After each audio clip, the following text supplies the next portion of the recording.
ভক্তমণ্ডলী এবং আমার ভক্তিবতী মায়েদের চরণে, বাবাদের চরণে আমার প্রণাম, কোটি কোটি দণ্ডবাদ জানিয়ে আমি আমার আজকের অনুষ্ঠান শুরু করতে চলেছি। ওম অজ্ঞানতিমিরান্ধস্য জ্ঞানাঞ্জনাশলাকায়া চক্ষুরমৃতং যেন তস্মৈ শ্রী গুরুবে নমঃ। জয় জয় শ্রীকৃষ্ণ চৈতন্য মনোহং বিষ্টং স্থাপিতং যেন ভূতলে স্বয়ং রূপ কদা মহং দদাতি সপ্তদন্তিকম। বন্দেহং শ্রীগুরো শ্রীযুতপাদকমলম শ্রীগুরন বৈষ্ণবাংশ্চ শ্রীরূপম সগরজাতং সহগণ রঘুনাথম বিতং তং সজ্জীবম সদ্দৈতং সবদৃতং পরিজনা সহিতম শ্রীকৃষ্ণ চৈতন্য দেবং শ্রীরাধা কৃষ্ণ পদন সহগণ ললিতা বিশাখানিতামশ্চ। হে কৃষ্ণ করুণা সিন্ধু দীনবন্ধু জগৎপতে গোপেশ গোপিকা কান্ত রাধা কান্ত নমস্তুতে। তপ্ত কাঞ্চন গৌরাঙ্গী রাধে বৃন্দাবনেশ্বরী ভীষভানু সুতম দেবী প্রণামামি হরিপ্রিয়ে। পঞ্চকল্পতরুভশ্চ কৃপা সিন্ধুব্বা এব চ পতিতানাং পাবনেভ্যো বৈষ্ণবেভ্যো নমো নমো। জয় জয় জয় জয় শ্রীকৃষ্ণ চৈতন্য প্রভু নিত্যানন্দ শ্রী অদ্বৈত গদাধর শ্রীবাসাদি শ্রী গৌর ভক্তবৃন্দ। হরে কৃষ্ণ কৃষ্ণ কৃষ্ণ হরে হরে হরে রাম রাম রাম হরে হরে।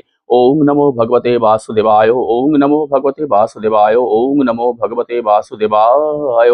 নারায়ণং নমস্কৃত্যং নরং চৈব নরোত্তমঃ দেবীং সরস্বতীং ব্যাসং ততো জয় মুদীরয়। নষ্টপ্রায় সুভদ্রস্য নিত্যং ভাগবত সেবায় ভাগবতে উত্তম শ্লোকে ভক্তি ভবতি নৈষ্ঠকি। ওম নমো ভগবতে বাসুদেবায় ওম নমো ভগবতে বাসুদেবায় ওম নমো ভগবতে বাসুদেবায়।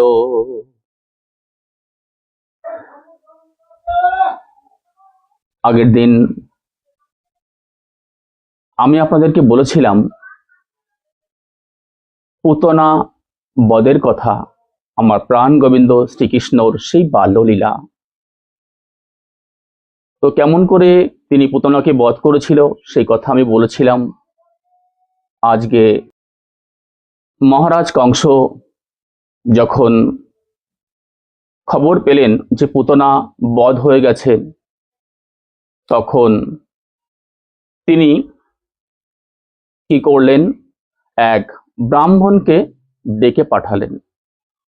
ব্রাহ্মণ কংসের কথায় চলে আসলেন, এসে বললেন, মহারাজ বলুন আমাকে কি প্রয়োজন। তখন কংস গোপালকে মারবার কথা বলল, অর্থাৎ ভগবান শ্রীকৃষ্ণকে মারবার কথা বলল। ব্রাহ্মণ বলল যে আমি মায়াবী বিদ্যা জানি, সেই মায়াবী বিদ্যা দ্বারা আমি গোপালকে বধ করে দেব।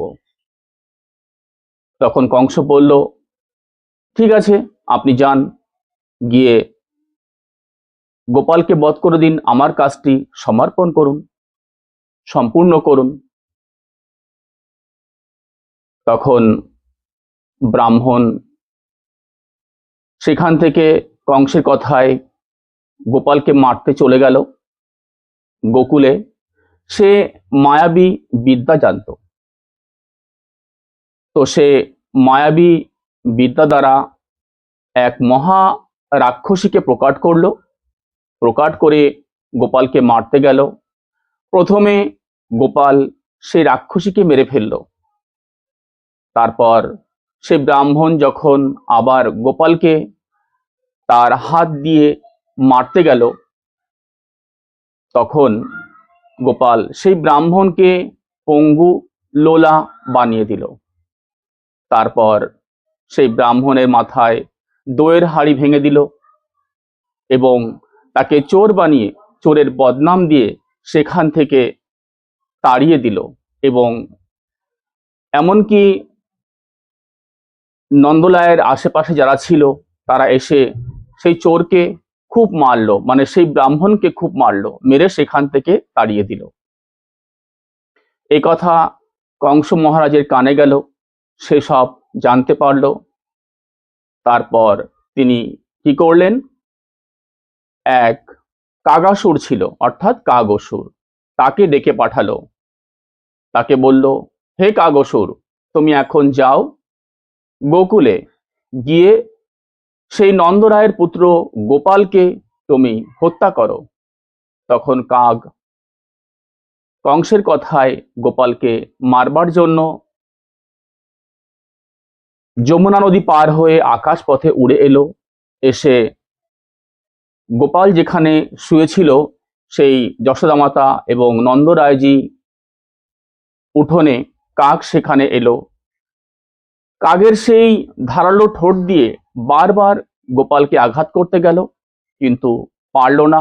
তারপর গোপাল কি করলো, সেই কাক অসুরকে বধ করে দিল, দিয়ে কংসের রাজসভায় ফেলে দিল আকাশ পথে। কংস সেটা দেখে খুব ভয় পেল এবং আঁতকে উঠল। তারপর সে ভীষণভাবে রাগান্বিত হয়ে গেল। হয়ে তখন সে কি করবে, তখন তার মন্ত্রী ছিল চানুর, চানুরকে ডেকে পাঠালো, বলল, চানুর এবার তুমি বলো এখন আমি কি করব, কেমন করে ওই গোপালকে আমি বধ করব। তখন চানুর বলল, মহারাজ চিন্তা করবেন না, একজন আছে, তার নাম উৎকচ। তখন সেখানে উৎকচ এলো। উৎকচ এসে কংস মহারাজকে বলল, মিত্র তুমি আমাকে ভুলে গেছো। তো এই উৎকচ কংস মহারাজের বন্ধু হতো, খুব ভালো বন্ধু, কিন্তু এই গোপালকে মারবার চিন্তায় কংস মহারাজ সেই কথা ভুলে গিয়েছিল। তখন উৎকচ এলো।